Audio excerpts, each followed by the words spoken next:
هذا اللقطات، لأنه حتى في حضور جماهيري لمؤازرة المنتخب في كانساس، تدريباته في كانساس سيتي. بطبيعة الحال طبعا هي مجموعة يعني بالنسبة للمنتخب الجزائري والمنتخب الأردني صعبة جدا بحضور الأرجنتين ومنتخب النمسا، لكن المنتخب الجزائري خلال هذه النسخة تحديدا منتخب ممكن أن يذهب بعيدا. طبعا.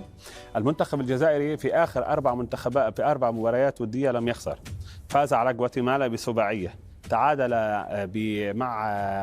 مع الأورغواي، وهزم من؟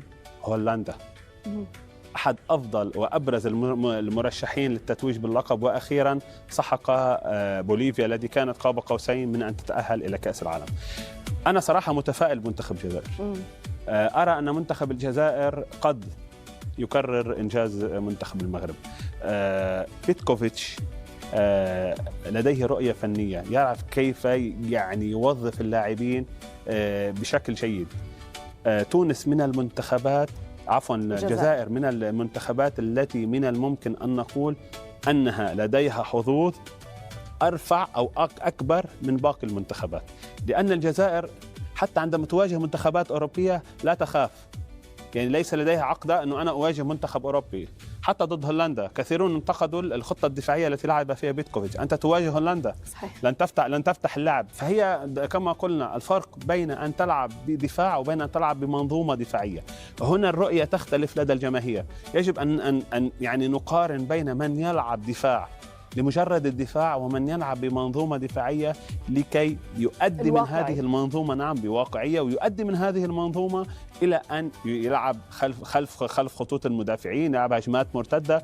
بالنهاية هناك فارق إمكانيات، ولكن أنا يعجبني جدا المدرب واللاعبون واللاعبين والذين يكون لديهم طموح. أنا لا يعنيني مثلا هناك فيديو منتشر لإبراهيم ماذا عندما سئل هل ستفوزون على ميسي، هو قال نحن قادرون على الفوز على ميسي والأرجنتين. كثيرون قالوا أنه يمزح. أنا وجهة نظري لم يكن يمزح، هو يرى أن بهذه التشكيلة وبهؤلاء اللاعبين قادرون منتخب الجزائر على أن يواجه أي منتخب. وللعلم أن السعودية هزمت الأرجنتين مع ميسي، وعندما كان لدى ميسي الشغف 100%. الآن ميسي ليس لديه، أنا لا أقول أنه لا يريد أن يفوز بكأس العالم مرة ثانية، ولكن الطموح، الحافز كان أكبر ربما 2022. نعم. هو كان كل الحافز في 2022. نعم. سنستمع الآن مشاهدينا لحديث بعض الجماهير الجزائرية التي كانت موجودة في كانساس سيتي لمتابعة تدريبات المنتخب الجزائري. 1 2 3 Viva l'Algérie! 1 2 3 Viva l'Algérie! 1 2 3 Viva l'Algérie! Allez l'hiver! Allez l'hiver! Allez! الحظ ديالنا هايل من بين كاع الولايات ولا البلدان اللي كنطيح فيها المنتخب الجزائري، طاح عندنا هنا في كانساس. فرحة لا توصف، والجاليه فرحانه بزاف، ورانا هنا ان شاء الله بقوه نساندوا المنتخب الوطني ان شاء الله. انا جزائر عايش في كندا، عايش في مونتريال، سقت 26 ساعه باش لحقت هون لكانساس سيتي. لقد تفاجأنا عندما قاموا باختيار الأماكن للمنتخبات، وهذا شيء شرف الجالية الجزائرية. هم محظوظين لأن يوجد أكثر من 6000 جزائري في كانساس، وتوجد ولايات مجاورة فيها جالية جزائرية كبيرة. 1 2 3 Viva l'Algérie! 1 2 3 جالية جزائرية كبيرة جدا في كانساس سيتي، يعني كما استمعنا تقريبا 7000. نعم. ومرت سيدة مسنة كانت تشاهد التدريبات. صحيح. هنا اللقطة الجميلة، هي تشجع وتؤازر منتخب بلادها في التدريبات. فلك أن تتخيل عندما نتحدث عن مباريات كيف سيكون الحضور الجزائري، وأيضا الحضور المغربي في آخر مباراة ودية أعتقد ضد من والله نسيت. فحتى مدرب المنتخب هذا قال ممكن أن يساعد في التدريبات. نحن نتحدث بعد عن المباريات. فلاحظي هذا الشغف والدعم والمؤازرة للمنتخبات العربية. أعود وأقول لك هذا أفضل شيء حصل في زيادة المنتخبات، إلا أن فتحنا المجال للمنتخبات العربية. مثلا أنا أشجع الأرجنتين حتى ولو كنت متيم بميسي، ولكن عندما يتواجه الأرجنتين مع منتخب عربي أنا سأكون مع المنتخب العربي، لأنني يجب أن أتخلص على المستوى الشخصي من عقدة أنه أنا الأرجنتين ستفوز بكأس العالم، لم أستفيد. والضغط سيكون على كل، على الأرجنتين هي لم أنا أريد أن أشجع المنتخبات العربية الثمانية في هذا بس ولكن لدي مشكلة. شو المشكلة؟ الجزائر مع الأردن، من سأشجع؟ ما تشجع، استمتع بالمباراة. طيب 8 منتخبات عربية للمرة الأولى، أي منتخبات تتوقع ستعبر لدور ال 32؟ سؤال هذا؟ سؤال نجيب عنه؟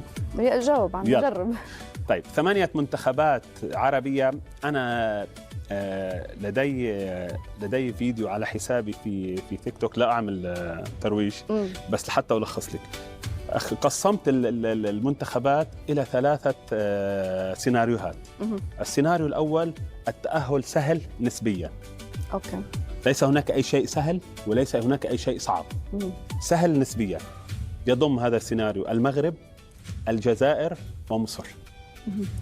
صعب نسبيا يضم تونس وقطر، إلى جانب المنتخبات الثلاثة التي ذكرتها. هنا هذا السيناريو الأول هو سهل نسبيا. السيناريو الثاني صعب نسبيا، التأهل إلى دور الثاني. الصعوبة، أنا لا أقول أنا مستحيل، الصعوبة في السيناريو الثالث الذي يضم السعودية، العراق والأردن، لأنه المجموعات السعودية والعراق والأردن صعبة جدا. صحيح. على هذا الأساس نعم. أنا أحاول حتى مع أنه في 8 من أفضل ثوالث سيتأهلون لدور ال 32، يعني حتى ممكن مش ثالث المجموعة، حتى ولو لأنه نحن يجب أن نكون واقعيين. بس مجموعة السعودية فيها الرأس الأخضر، مش ممكن. الرأس الأخضر والكونغو الديمقراطية والنمسا هذه المنتخبات ستفاجئك تحت قيادة رالف فرانك، ستفاجئك في هذا الرأس الأخضر. على كل كثر يقولون النمسا ممكن أن تكون حصان أسود. النمسا، الرأس الأخضر والكونغو الديمقراطية. من لم يتابع الرأس الأخضر في التصفيات لا يعرف عن ماذا أتحدث، ومن لم يتابع الكونغو الديمقراطية في التصفيات الأفريقية وفي كأس أفريقيا وفي الملحق الأفريقي لا يعرف عن من أتحدث. المشكلة نحن الآن هذه توقعات، أنا أتمنى أن تخيب أكثر من ذلك، يعني توقعاتي أنا الشخصية أتمنى أن تخيب وتتأهل كل المنتخبات العربية. للأسف ما حتأهل كلها لأنه في عنا هذا. مثلا أنا وجهة نظري أن في مواجهة الأرجنتين والجزائر والنمسا والأردن ممكن أن تفاجئنا الجزائر وتكون ثاني المجموعة، وليس بأن تفوز على من؟ الأرجنتين أو النمسا؟ النمسا. على النمسا. أنا أتوقع لا، يعني الفوز على الأرجنتين سيكون صعب، ولكن ليس هناك شيء أي صعب على المحاربين يعني.